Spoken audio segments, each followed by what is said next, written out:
में चढ़ गया उत्तर प्रदेश में।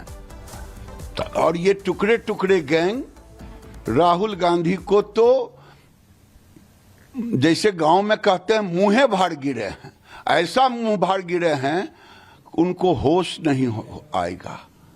और हरियाणा की जनता ने सबक सिखा दिया, मोदी पर भरोसा किया, जुमला राहुल के जुमले पर नहीं भरोसा किया। पहलवान किसान और क्या क्या जो, और सारे किसान और पहलवान तो हमारे साथ थे, जुमला उनके साथ था। लेकिन जिस पहलवान को चेहरा बनाया विनेश फोगाट, वो जीती हैं। पार्टी की तरफ से कहा गया था कि पहलवानों की स्मिता की बात है, महिलाओं की स्मिता की बात है, अग्निवीर योजना की बात है, तो क्या आपको लगता है कि सब ये जो चीजें थी वो धराशायी हो गई? मैं तो पहले ही कहा जुमला कहीं चला नहीं कांग्रेस की, राहुल गांधी की। और हरियाणा की जनता ने आईना दिखा दिया है। और फिर मैं कहता हूं नरेंद्र मोदी पर भरोसा किया, काट के घड़े बार बार नहीं चढ़ते। लेकिन जो जम्मू कश्मीर है, जहां पर कि 370 और 35 से हटने के बाद हुए, भारतीय जनता पार्टी को उम्मीद थी कि वहां पर सरकार बनेगी, सबसे बड़ी पार्टी के तौर पर उभरेगी, लेकिन वहां पर नतीजे कुछ और कह रहे हैं। नहीं, नतीजे हम अभी भी आश्वस्त हैं।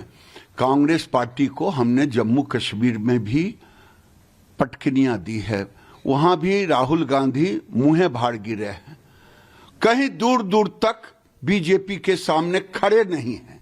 अगर थोड़ी सी भी है उनमें तो उनको माफी मांगनी चाहिए देश से, जो मोदी जी को गाली देते थे विदेशों में जाकर के। आज वहां की जनता ने, कश्मीर की जनता ने सिखा दिया। ये किसके साथ गए? ये गए फारूक अब्दुल्ला के साथ। जो फारूक अब्दुल्ला पाकिस्तान की बात करता था, जो फारूक अब्दुल्ला 370 फिर से लाने की बात करता, उसके साथ जाकर के भी बीजेपी के सामने दूर दूर तक नहीं दिखाई देते हैं। मैं तो कहता हूं चाहे हरियाणा हो चाहे जम्मू कश्मीर, दोनों जनता को धन्यवाद। एक अकेला सब पर भारी, नरेंद्र मोदी, नरेंद्र मोदी, नरेंद्र। एक आखिरी सवाल है, जो जम्मू कश्मीर है जहां पर बीजेपी ने बढ़त बनाई है, वो ज्यादातर सीटें जम्मू रीजन की है। कश्मीर में बीजेपी को वो सफलता नहीं मिल रही है, तो अभी बहुत कुछ आपको लगता है कि कश्मीर के जनता के दिलों को जीतना बाकी है भारतीय जनता पार्टी को? बाकी जब जनादेश नहीं मिला है तो हमें तो दिल जीतना ही पड़ेगा। उनको पता चलेगा कि ये फारूक की सरकार और मोदी जी के अंडर में जो एलजी के नेतृत्व में चल रहा। आज भी मैं धन्यवाद देता हूं नरेंद्र मोदी जी को और वहां के एलजी मनोज सिन्हा को। नमस्कार, बहुत स्वागत है। दोपहर के 2 बज चुके हैं। मैं हूं आपके साथ मृदुल शर्मा और भारतीय जनता पार्टी ने हरियाणा में हैट्रिक लगा दी है, सेंचुरी पार कर दी है। बड़ी बात यह है, हाफ सेंचुरी लगाई है। 90 सीटों पर चुनाव हुए और जिस तरह से अभी तक प्रदर्शन सामने आया है उससे ऐसा लग रहा है कि भारतीय जनता पार्टी ने जो एक तरह से एंटी इनकम्बेंसी की बात की जा रही थी उसे धराशायी कर दिया है। और इसी बीच बड़ी खबर आपको बता रहा हूं, नायब सिंह सैनी से बात की है जेपी नड्डा ने। ये मैं आपको बता रहा हूं, हैट्रिक तो लगा ही दी है हरियाणा में। और इस समय की बड़ी खबर यह है कि बीजेपी के अध्यक्ष जेपी नड्डा ने रुझानों में भारतीय जनता पार्टी ने बहुमत का आंकड़ा भी छू लिया है, इसलिए नायब सिंह सैनी से बातचीत की है। और जिस तरह की जीत, अप्रत्याशित जीत मिली है भारतीय जनता पार्टी को हरियाणा में, उस जीत पर बातचीत की, चर्चा की है।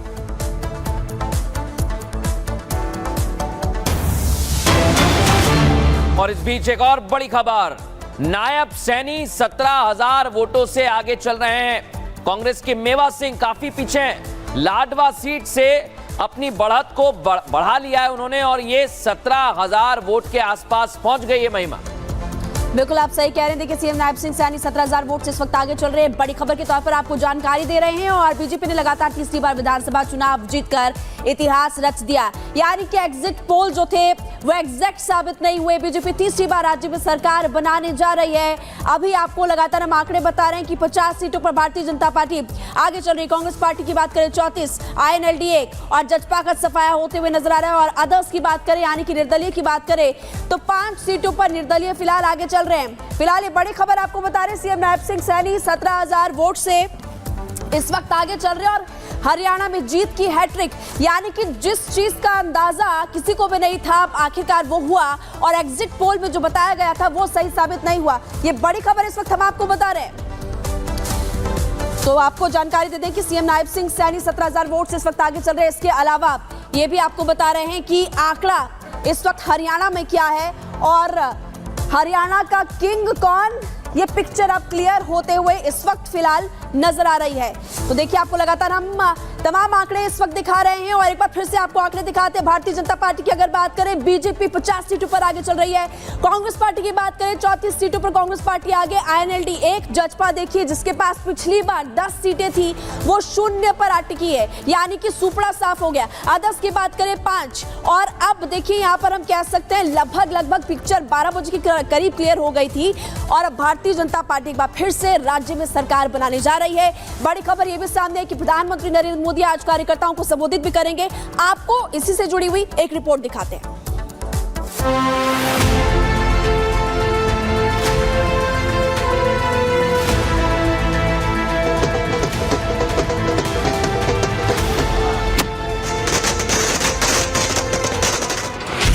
हरियाणा चुनाव में नहीं बटे हिंदू,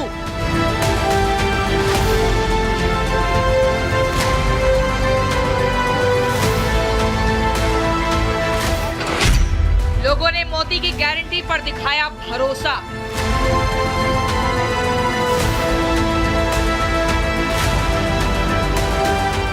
चारों तरफ एक ही आवाज गूंज रही है, भरोसा दिल से, भाजपा फिर से। सीएम योगी का चल गया जादू, भारतीय जनता पार्टी का झंडा श्री राम, जय श्री राम। हरियाणा में खिला कमल ही कमल।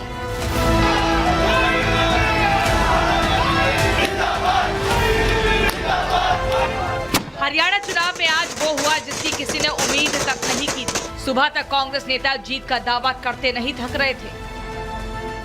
जो रुझान आ रहे हैं उसके अनुसार कांग्रेस की सरकार बनने जा रही है। कांग्रेस को पूरी उम्मीद थी कि कांग्रेस 10 साल बाद किसान, पहलवान, जाट और जाति कार्ड खेलकर सत्ता में वापसी करेगी, लेकिन हरियाणा की जनता ने कांग्रेस के दलित पिछड़े वाले शिगुफे को पूरी तरह से नकार दिया। हरियाणा की जनता ने कांग्रेस के जाति कार्ड की हवा निकालकर भरोसा जताया तो सिर्फ मोदी की गारंटी पर और योगी के वादों पर। बीजेपी के फायर ब्रांड नेता और यूपी के मुख्यमंत्री योगी आदित्यनाथ पूरे चुनाव ये अपील करते रहे कि जातियों में बंटना नहीं है। सीएम योगी आदित्यनाथ ने हरियाणा की हर एक रैली में एकजुटता का संदेश दिया था।